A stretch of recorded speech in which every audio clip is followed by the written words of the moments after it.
Well, good afternoon, fellow constitutionalists, and welcome to the Tuesday edition of the Dan Clements Show, a Christian political talk show. I'm Dan Clements, your host of the Dan Clements Show. Your constitutional warrior, fighting for your right just to be an American.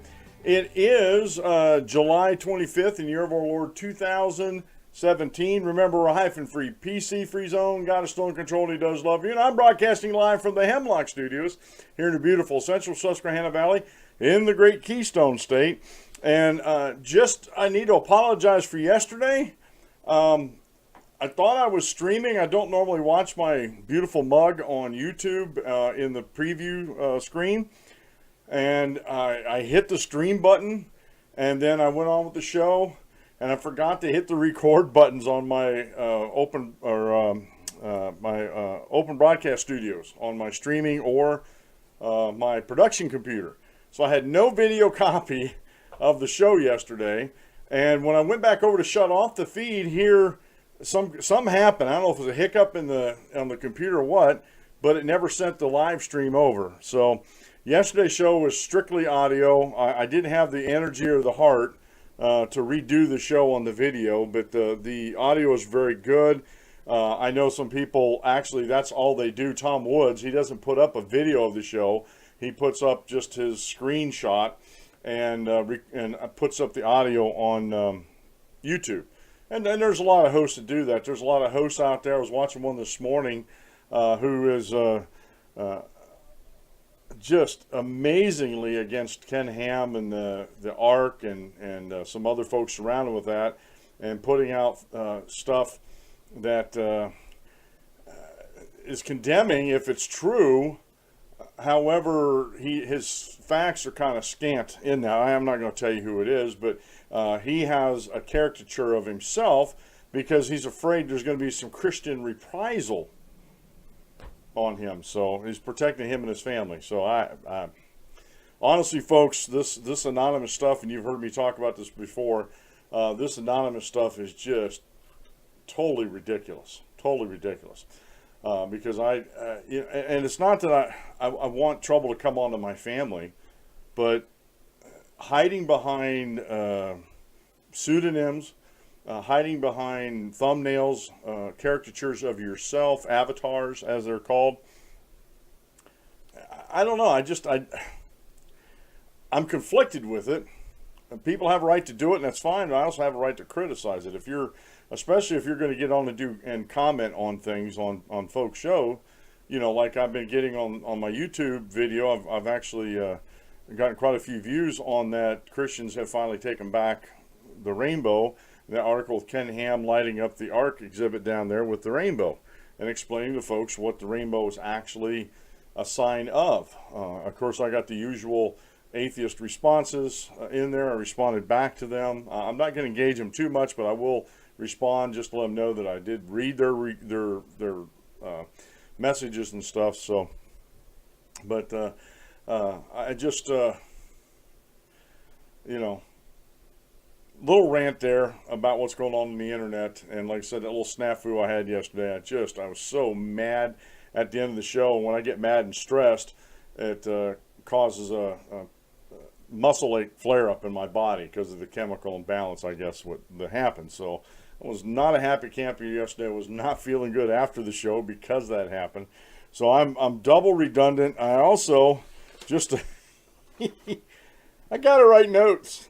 It's not that I forget. It's sometimes I get in a hurry to get everything set up on the show. So I got to write notes and on-air prep. And it starts an hour out. So these will be going up on the wall up here in front of me. I am working on a new script for the start of the show because, like I said, I'm getting away from the episodes numbers, which will still be in the description. It'll still be in the description of the show. I'll be putting the episode numbers in there, but they'll no longer be part of the title, and because of the way search engine optimization actually works. If I put episode at the beginning of the title or anywhere in the title, it keys to that, and it's a mess. So it's going to be hopefully this week things will straighten out with my search engine optimization with the show notes and the titles and Blog Talk Radio, the whole 9 yards. So hopefully once that's out of the way and that gets worked into the system, I'll rank higher on the pages when things are searched with keywords. And I'm also working on, I've been searching for some programs for like a keyword generator. Like I'll write my little description of the episode on there and my show notes. I can put that into a keyword, or I was saying tags, and they were going metadata, stuff like that. And I don't want that. I just want keywords that go into the description, so I can use those as tags to put them on the bottom of the episode also to make that even more relevant. So we're still working out some things on the show here. I'm still doing some more. I have a program called Sociocaster, and I give this information out because there's not a lot of this information out there for broadcasters that do what I do. And even the ones that have been doing it for a while, I don't see anybody saying, taking a couple minutes out of their program to explain these things, so someone might be able to not go through a lot of the headaches that I went through to get where I'm at now on the streaming. So having said that, I have a website called Sociocaster where I have my social medias, my Twitter, Facebook and Twitter definitely. I think Google Plus is on there.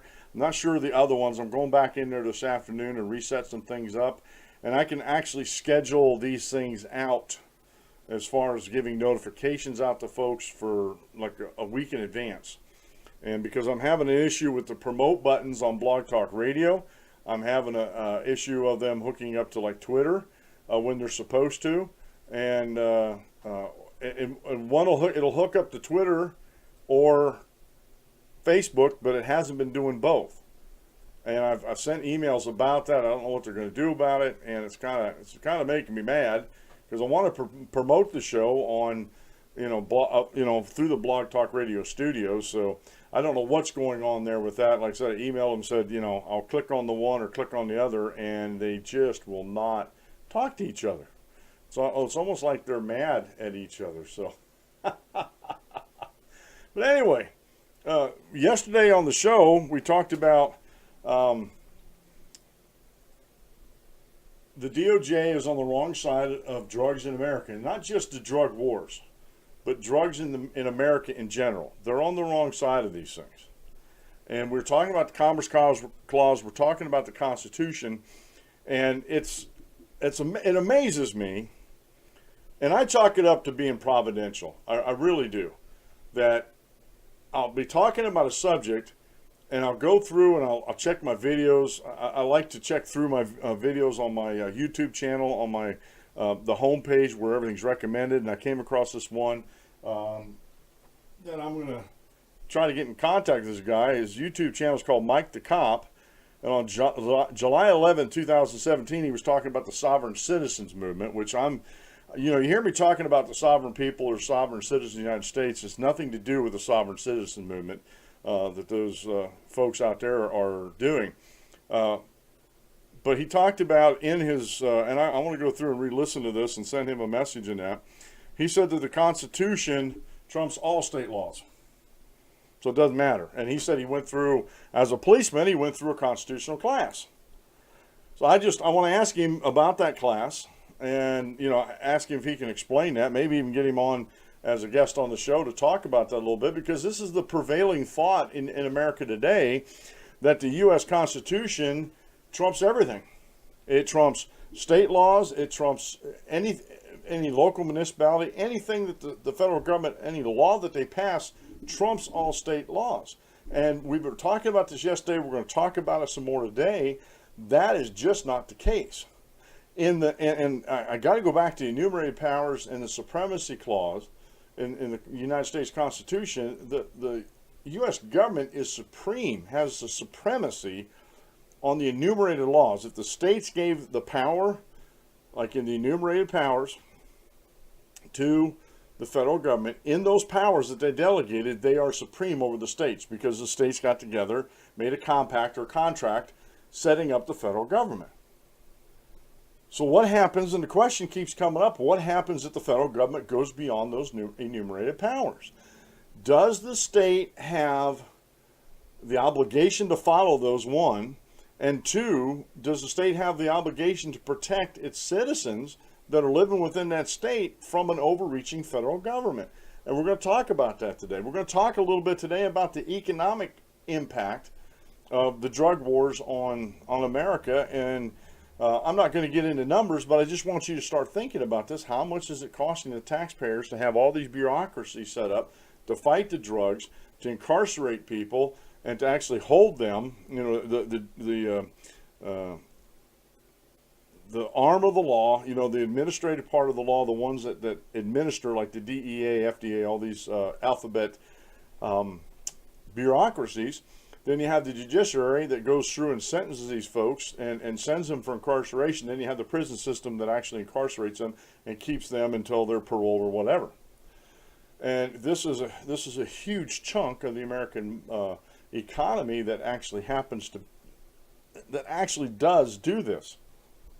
And again, I look to the Constitution in the United States of America as my guiding principle of law and see what's happening there as far as all this goes. So we're going to get into that and talk about that. So today is the DOJ is on the wrong side of drugs in America, part 2. And I don't differentiate between illegal drugs and legal drugs. I don't do that because, folks, if we're following the Constitution, we're following the Commerce Clause and other aspects of enumerated power, the principles of enumerated power, we have to start asking some of these questions about these things. All right. Let's see here. Where am I going to go here? Let's go over to Sears Parts Direct. Folks, are you the handyman of your family?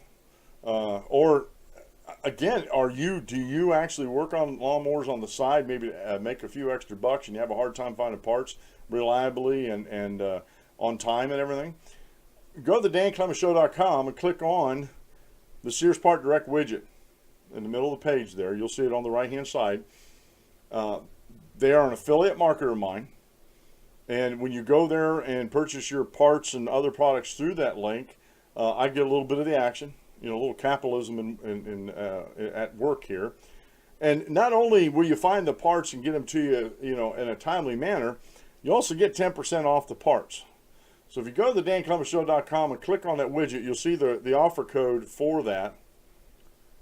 Punch in the offer code, you'll get the 10% parts off, and you'll be thankful that you found the parts you needed in the timely manner that you need them, so you can fix either your lawnmowers, your next door neighbor's lawnmower, or whatever you're doing around the house, your appliances and stuff like that. So please support my affiliate marketers, and that helps support the show and helps me to actually grow the show and get some more things done around here. And on that little note there, Lord willing, the creeks don't rise, I am done with my equipment for now, unless something breaks down. Right now I have what I need. It seems to be working fine, you know, knock on wood, and we're staying with the rigs I got set up. The 3 computers set up, 4 computer screens with my head's going back and forth like this on.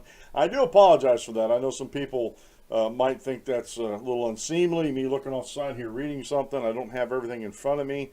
I try to get everything split up. My production computer and my streaming computer has one screen, and then my main computer where I do a lot of my show prep on has 2 screens, and I read off this screen over here because I need to keep track of what's going on with my live feeds and stuff like that. So need to keep track of the chat rooms.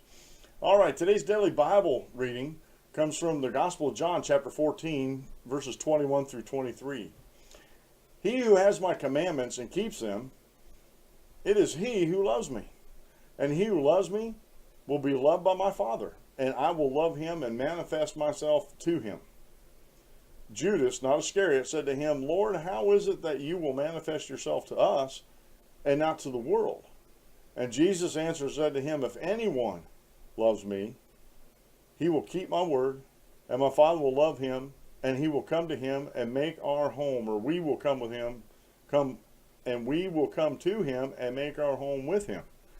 The gospel wasn't just for the Jews. The gospel wasn't just for the apostles at that time. The gospel is universal. As a matter of fact, the Gospel of John has been described as the universal gospel. And so what Jesus is answering to Judas, not Iscariot here, is if you, basically, I'm just going to break it down. If you love me, you'll keep my commandments. And if you love me and keep my commandments, my Father will love you, and we will come and make our home with you. He's not talking about some earthly temple. I mean, every day in the news this past week or so, we've heard news about the clashes on the Temple Mount and how that's where the temple was in Jerusalem. Now there's a mosque built there.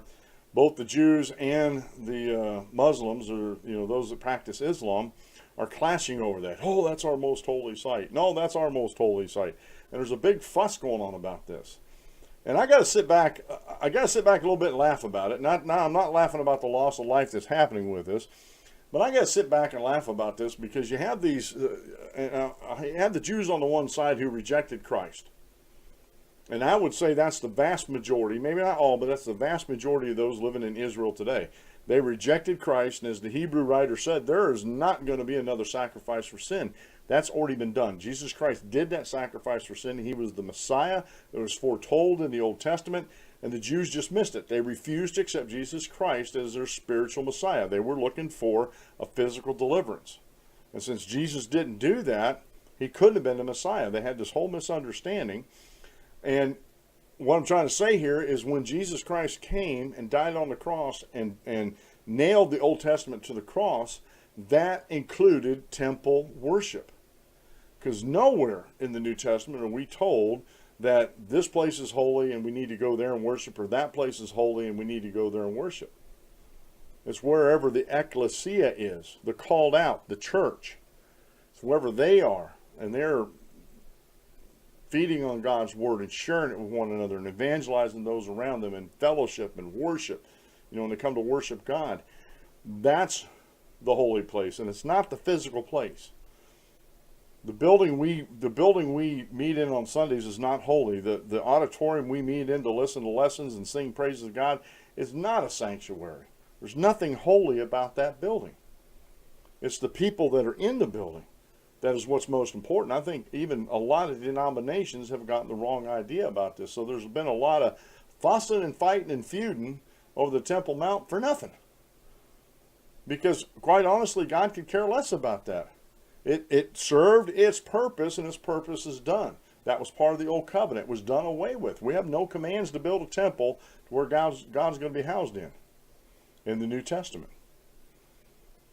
Now, I'm just saying here. All right. Today's quote meal comes from George Meredith. There is nothing the body suffers the soul may not profit by.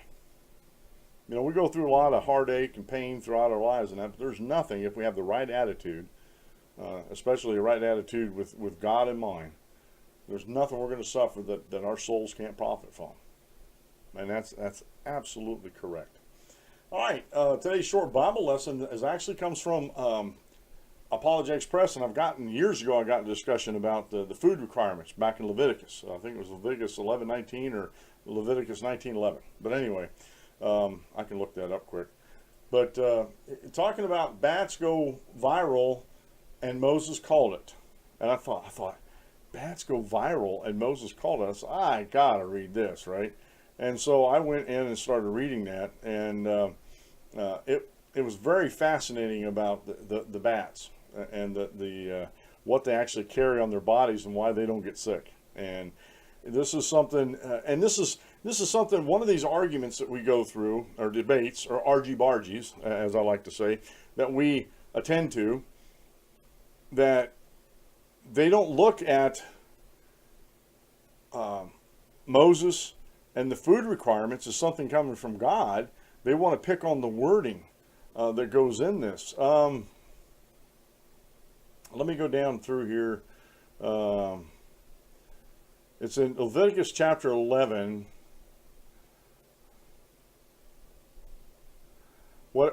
I'm just going to start. They shall be, up here in 11:11. They shall be an abomination to you. And he goes on through this whole list, and I just want to talk about fins and scales and stuff like that. Fish. You shall not eat the. I guess I got to go back up any further. Okay, let me just go up to verse 1 up here. Now the Lord spoke to Moses and Aaron, saying to them, speak to the children of Israel, saying, these are the animals which you may eat among all the animals of the earth, among the animals whatever divides the hoof, having cloven hoofs, and chewing the cud, that you may eat. Nevertheless, these you shall not eat among those that chew the cud, and those who have cloven hooves. The camel, because it chews the cud but does not have cloven hooves, it's unclean to you. The rock hyrax, because it chews the cud but does not have the cloven hooves, it is unclean to you. The hare, because it chews the cud but does not have cloven hooves, it is unclean to you. And the swine, which it divides the hoof, having cloven hoofs, but it does not chew the cud, it is unclean to you. Their fish you shall not eat, and their carcasses you shall not touch. They are unclean to you. These you may eat of all that are in the water. Whatever in the water has fins and scales, whatever in the seas or in the rivers, that you may eat. But in the seas and the rivers that do not have fins and scales, all that move in the water or living things which is in the water, they are abomination unto you. They shall be an abomination unto you. You shall not eat of their flesh, but you shall regard their carcasses as an abomination. Whatever is in the water does not have fins or scales, that shall be an abomination unto you. And these you shall regard as an abomination among the birds. And let me stop reading there. The modern translations, and even some of the older translations, translates this word birds. But if you go back to the original Hebrew, that word there actually translated directly in English means winged creature. So there's a translation issue here. It's not an issue with the scriptures. There's a translation issue here. I just want to point that out. They shall not be eaten. They are abomination. The eagle, the vulture, the buzzard, the kite, and the falcon after its kind. Every raven after its kind. The ostrich, the short-eared owl, the seagull, and the hawk after its kind. The little owl, the fisher owl, and the screech owl. The white owl, and the jackdaw, and the carrion vulture. The stork, the heron after its kind. The hoopie, and the bat. And it keeps on going down there, but the bat's in that list. And that's where they focus on. Well, it says birds up there. A bat's not a bird. Well, a couple things. One, zoology wasn't back then. And this article, Apologetics Press, you go read through that. Just keep in mind, microbiology was not known back there either. So how did Moses know that these, and there's scientists actually going through and studying this list to find out why some of these animals, even back in that time, not modern times, but back in that time would have been dangerous for people to eat. It was mainly because of refrigeration, lack of refrigeration, preservation, and cooking techniques, a lot of that.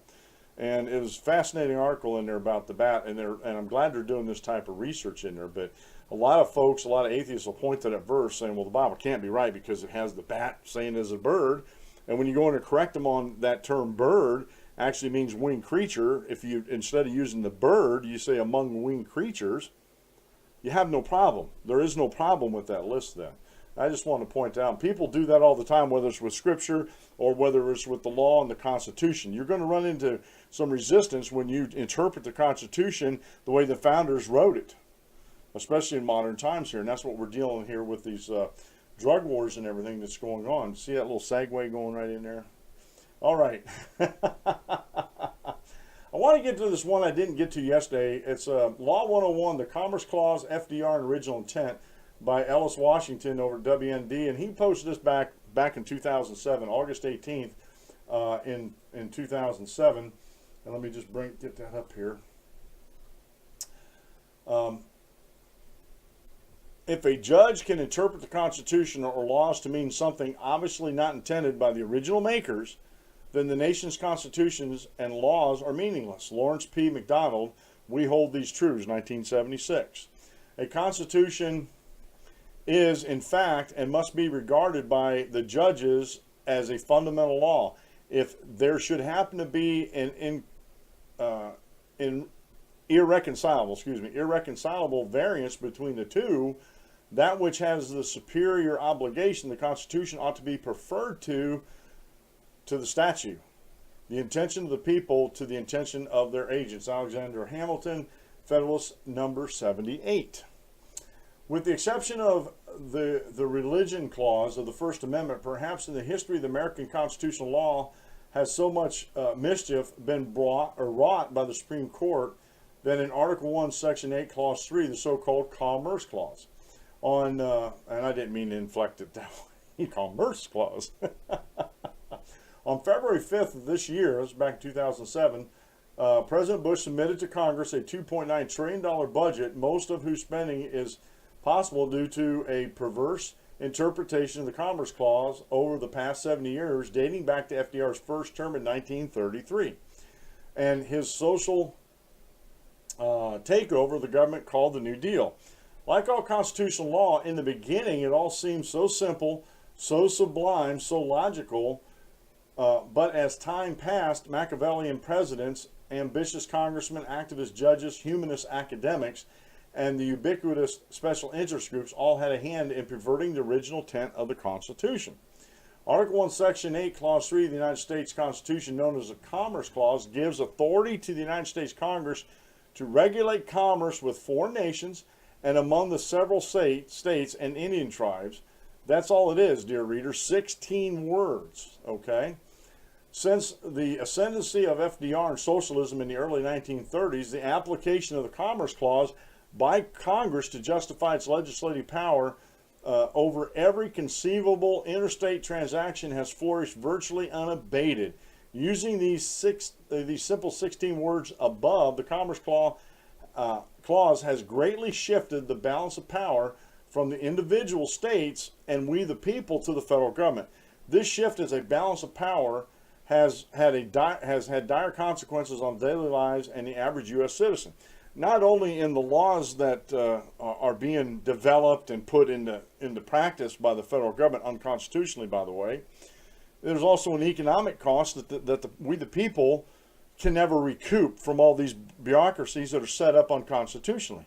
There has been literally trillions of dollars since FDR, and I would put it back to when we first started doing things like with drugs and everything, and having federal laws with over drugs, opioids or opium on the West Coast, that we've probably spent trillions of dollars. I don't have my thumb on the exact amount, but just think about the tax dollars that the federal government wastes and actually spends on some of these bureaucracies. It's got to add up, and it does. And that's lost treasure to the American people. This was money that should have never been taken out of the American people's pocket at the federal level to begin with. And like I said, we can never recoup that. And it's still happening today. Our tax dollars are still going to all this stuff. And it's been said, and I'm going to do a show on this eventually, about how much would our federal budget be if we stuck to the enumerated powers and the federal government didn't have all these bureaucracies set up. I've read this years ago. I want to see if there's any update on it. I believe people will be shocked about this. Okay. Marbury versus Madison and the Garden of Eden. How did America get such a broad expanse of the Commerce Clause? Like Adam and Eve in the Garden of Eden, this treachery against the Constitution began long ago. This perverted understanding of the Constitution was started by Justice John Marshall in the famous case Marbury versus Madison in 1803, where Justice Marshall greatly expanded the power of the court implicitly possessed, but after Marbury would now be essentially unlimited, the power to often referred to by legal scholars as judicial review. Prior to Marbury, judges could, of course, interpret a federal statute or legislature that the legislature passed on an executive order the president enacted to make certain it was in accordance with the Constitution. But under Marbury, not only could the court decree that the law is but what it ought to be, the power of the court was greatly expanded and would find fertile ground in the hereafter little-used Commerce Clause. A judge now armed with this newly created power could in essence become an unelected super legislator, or what legal scholar Ronald Dworkin calls Hercules. It didn't take long for Marshall's expansionist view of judicial review power to germinate.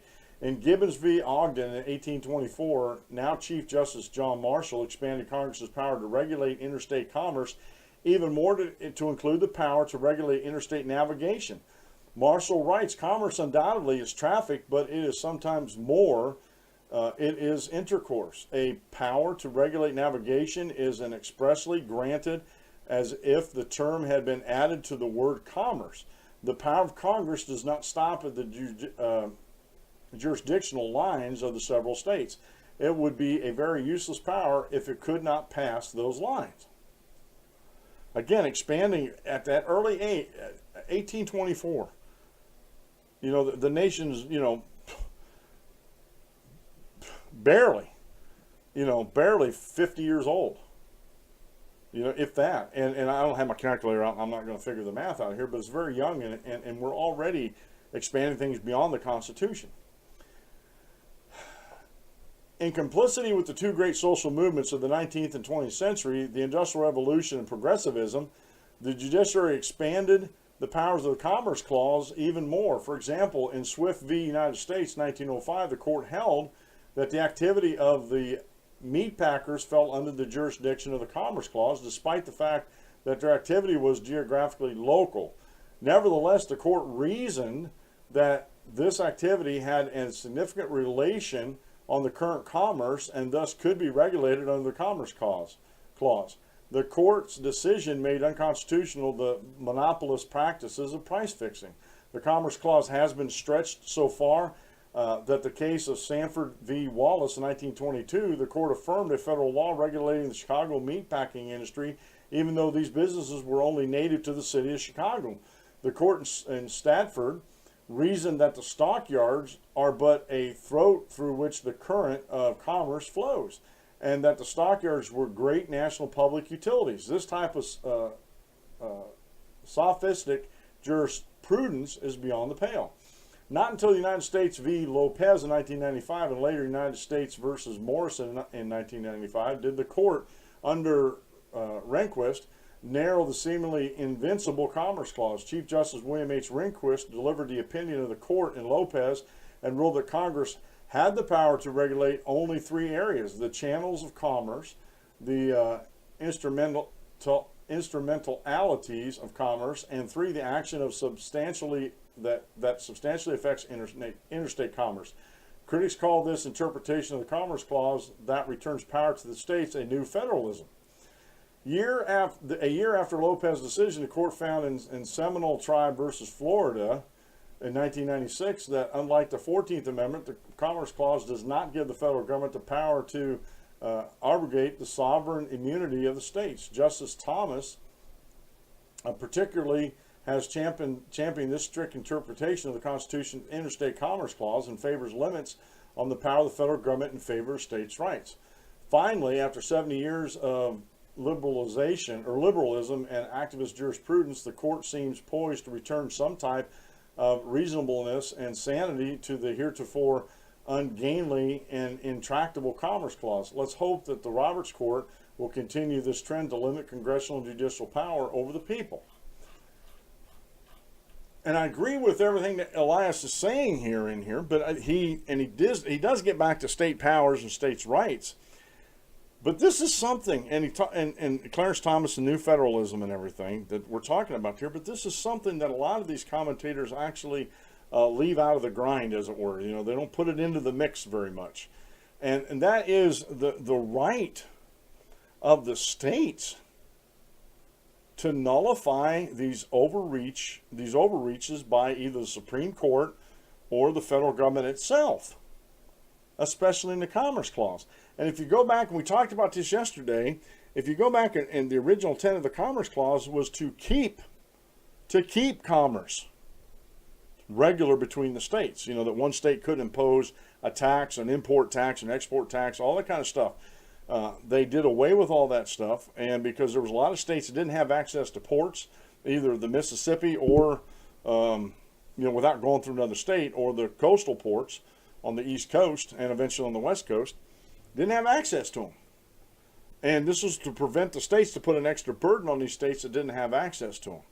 And it had a lot of other things to do with actual commercial commerce that was going on. But in the founders' wildest dreams, they never thought that the Commerce Clause would be taken out of context so bad. Again, what's the context of the Commerce Clause? We find it in the Constitution.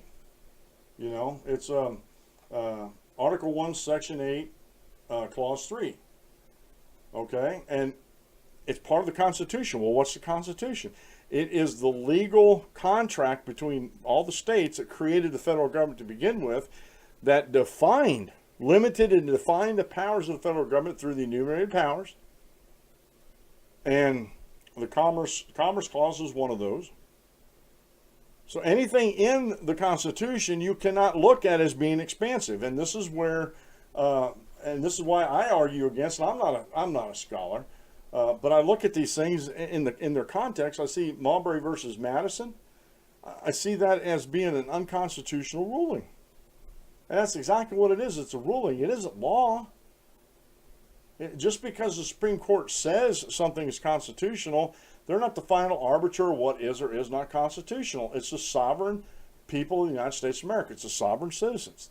And again, I'm not talking about those wackos in the sovereign citizen movement that go back to the Articles of Confederation.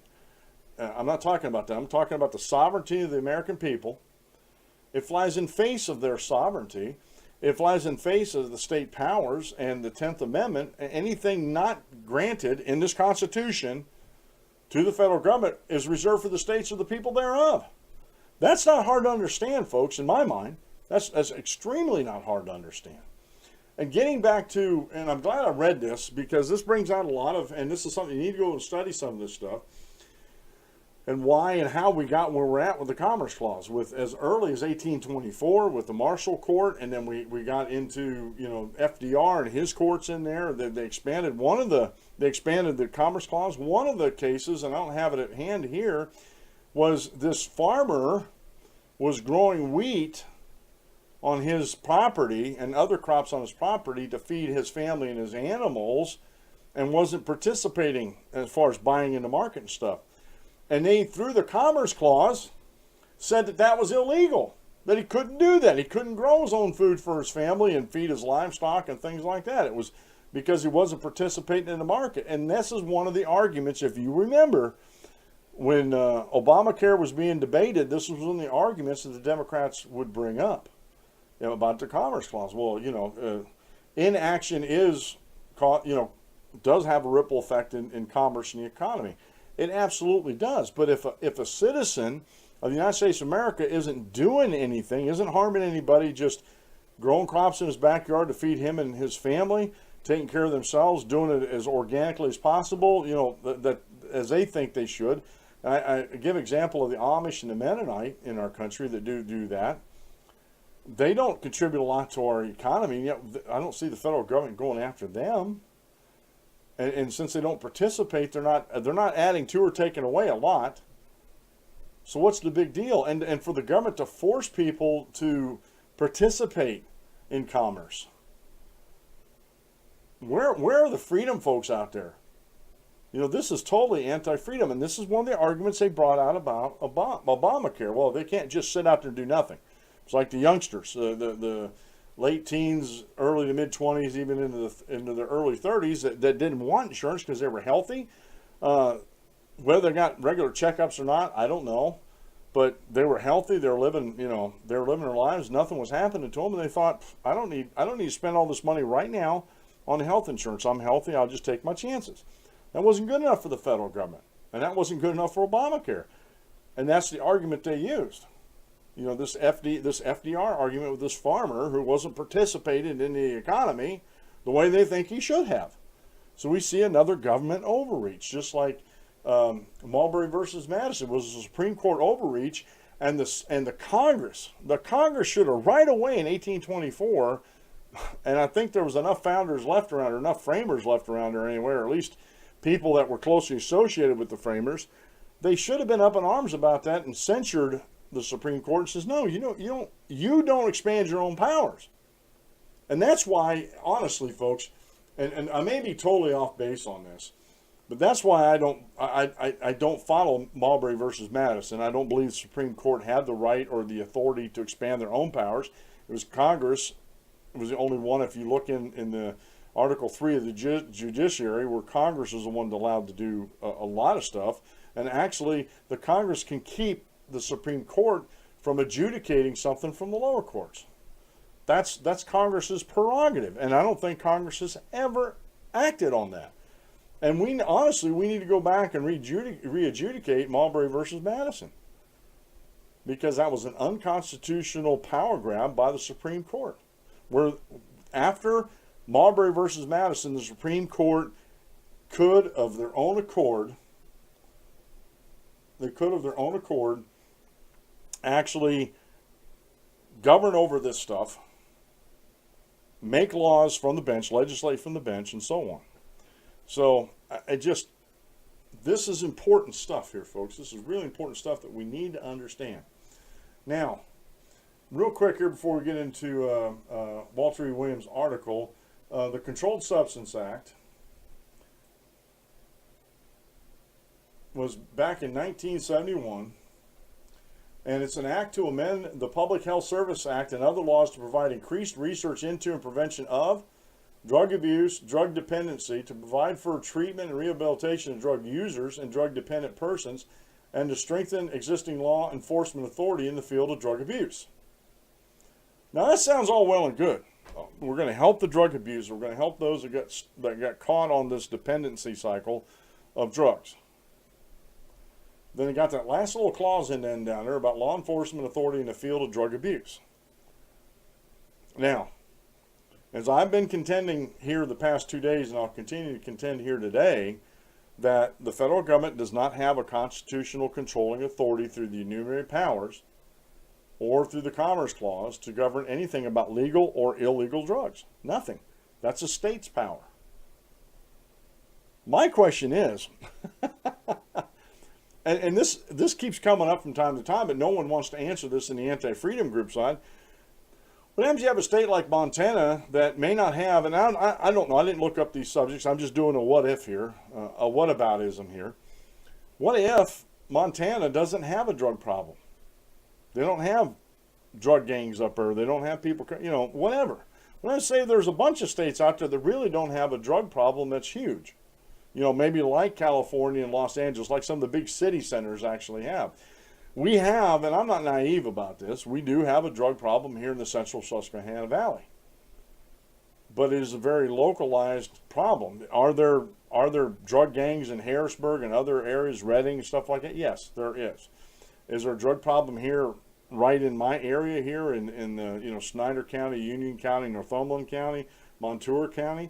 Yeah, there's a small drug problem, but it's nothing like what it is in some of these big cities where the big population masses are. So my question is, why they're taking all these tax dollars to attack all this abuse and dependence and rehabilitation and treatment? All that money that was authorized for this Controlled Substance Act that goes in there for the enforcement, law enforcement authority in the field of drug abuse, where's the treatment?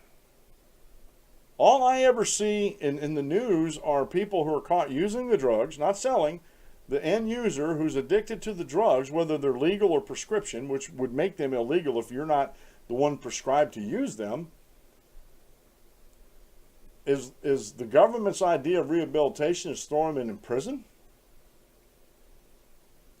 Now maybe, and I've had this thought before, set up, if you're going to do something like this, set up some special prisons that don't have the axe murderers or the gang members or other folks like that within these walls, and actually confine them to treatment.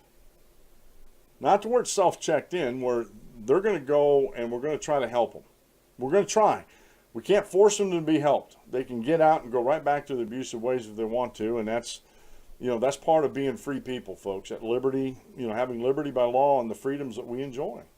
We can't stop somebody from using drugs. We can encourage them not to. We can give them my personal story here, and I won't get into all the details.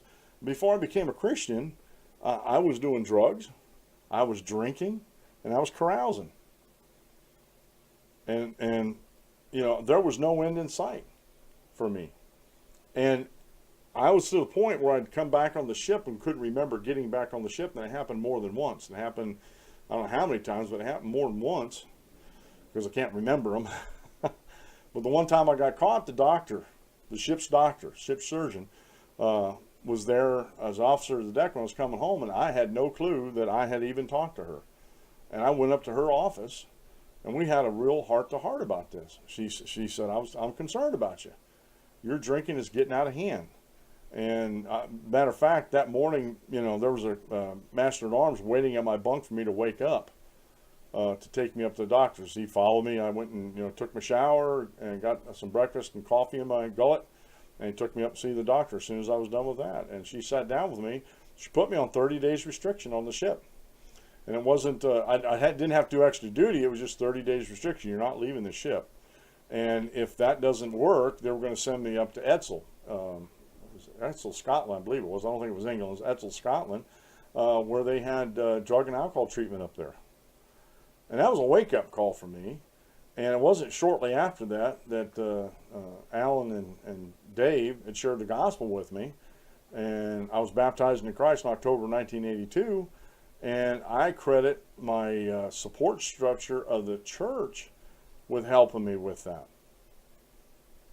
Now, if you keep putting these drug abusers in regular prisons, what support structure do they have in a regular prison? They don't. And that's where when I read things like this, and I keep going over these things in my mind, how is the law enforcement arm of the Controlled Substance Act going to help the end user in a treatment and rehabilitation if you're putting him in prison with the people you're incarcerating for bringing the drugs in and dealing them on the streets to begin with, the real baddies? There is no rehabilitation there.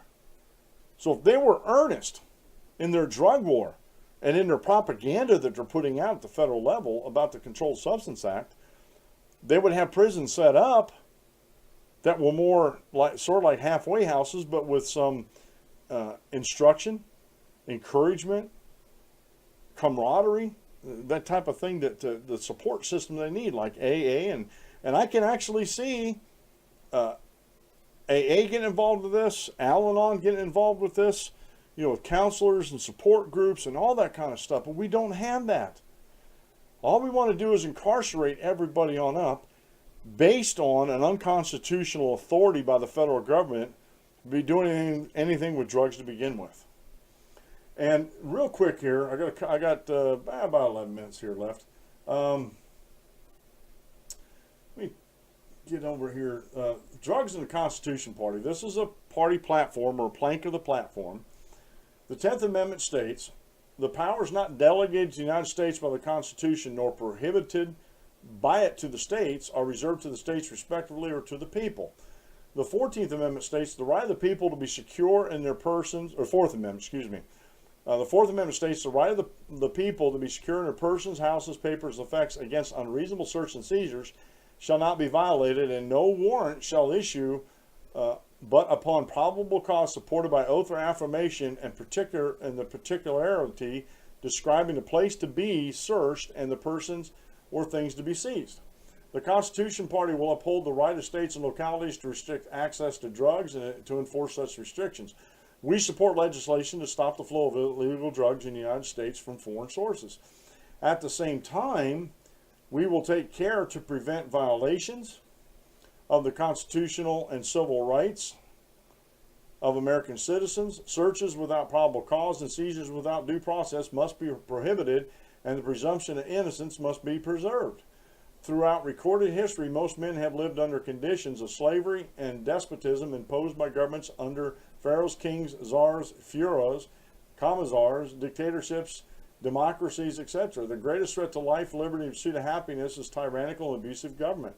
The republic established by the written United States Constitution was designed with checks and balances and separation of powers to protect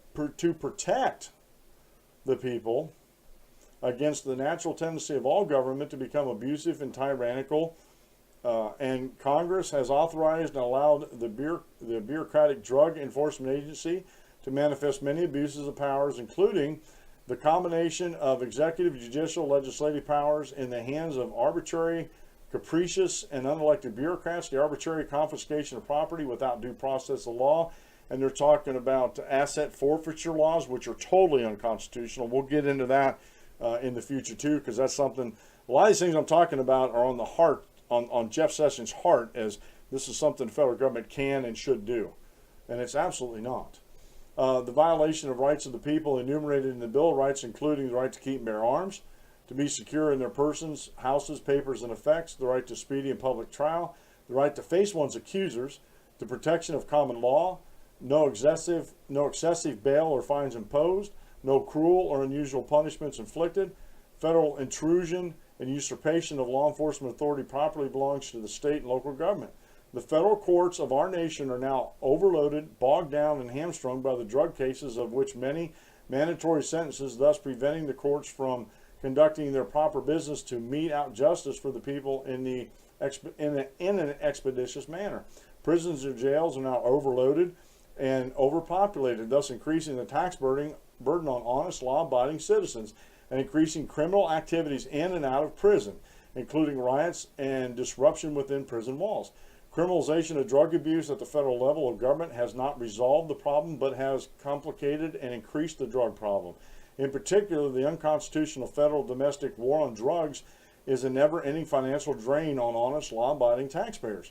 The threat of tyrannical government in the name of the drug wars is destroying the liberty of the people and constitutes a clear and present danger. We call upon Congress to publicly investigate the manner in which all funds and authority granted by Congress to the DEA and other agencies involved in the so-called war on drugs are used, and to terminate authority and funding of all unconstitutional activities.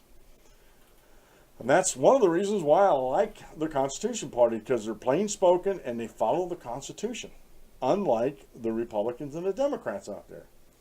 So that's the Constitution's Party stance on this. Now, I do want to get to this article real quick here by Walter E. Williams. He penned this back in May 20th in 2010, Drug Economics and Liberty. And it's a little long for me to read, but I just want to get the first parts of this in before we get to the end of the show. And I'm going to wet my whistle real quick with some lime-flavored, or lemonade, I should say, lemonade, hemp-infused Rocky Mountain High brand drink. And it's really, for me, it's helping with my fibromyalgia.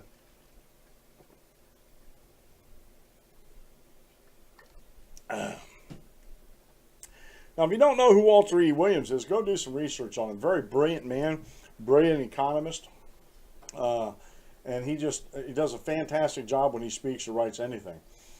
Only a few people would dispute that narcotics can harm people, whether the harm is in the form of damage to the body, mental or physical dependency, or threats to social relationships. However, there is not nearly as much consensus as to what the correct public response to narcotics use and sales is.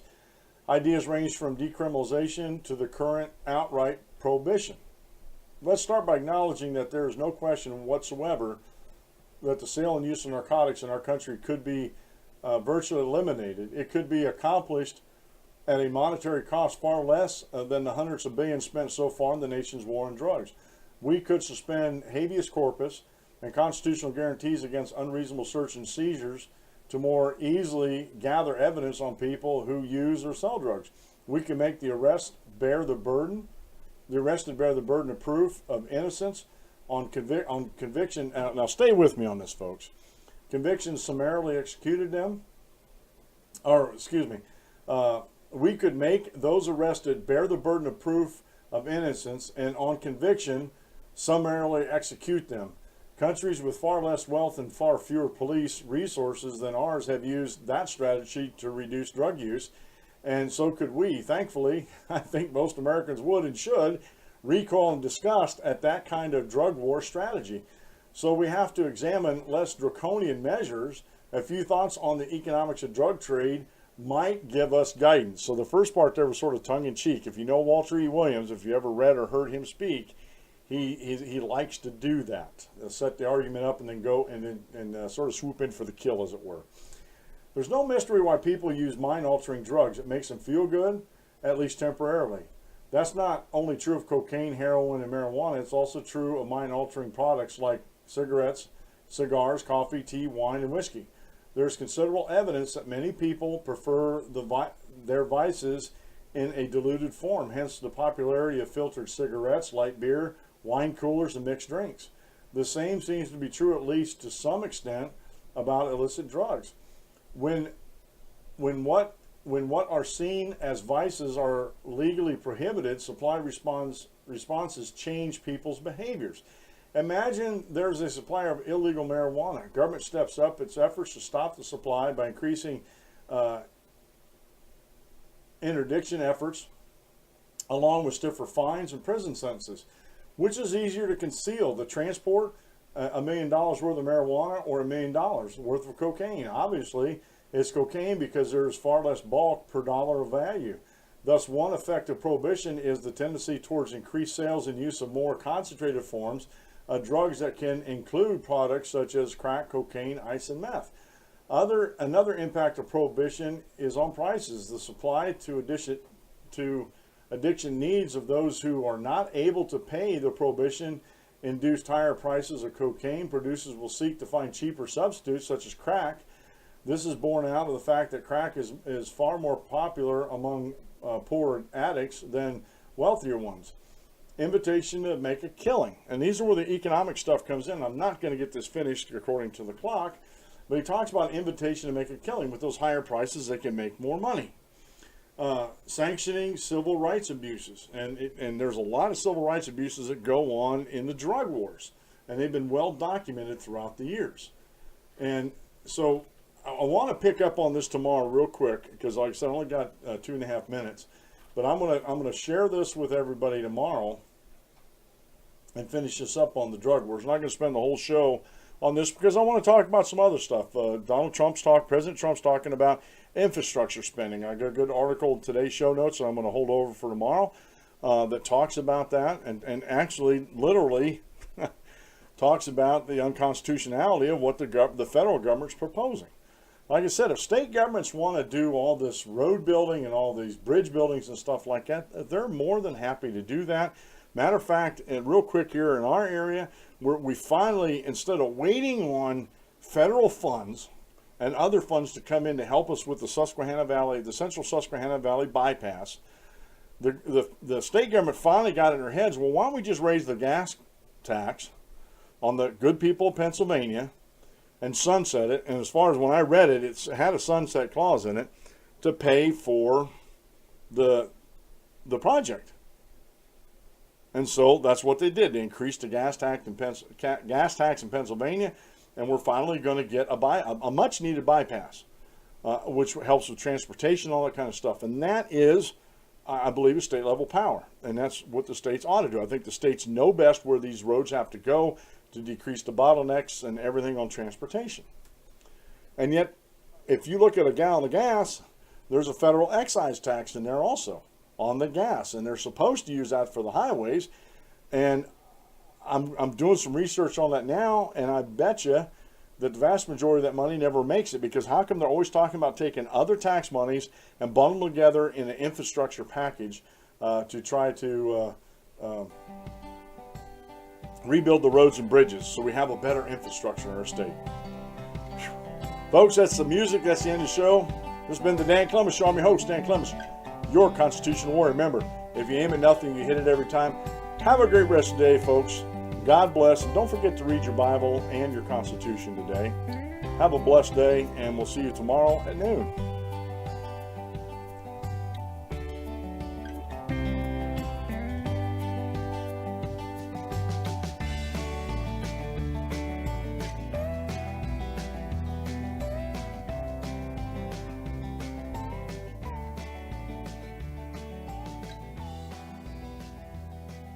Thank you for using Blog Talk Radio. Goodbye.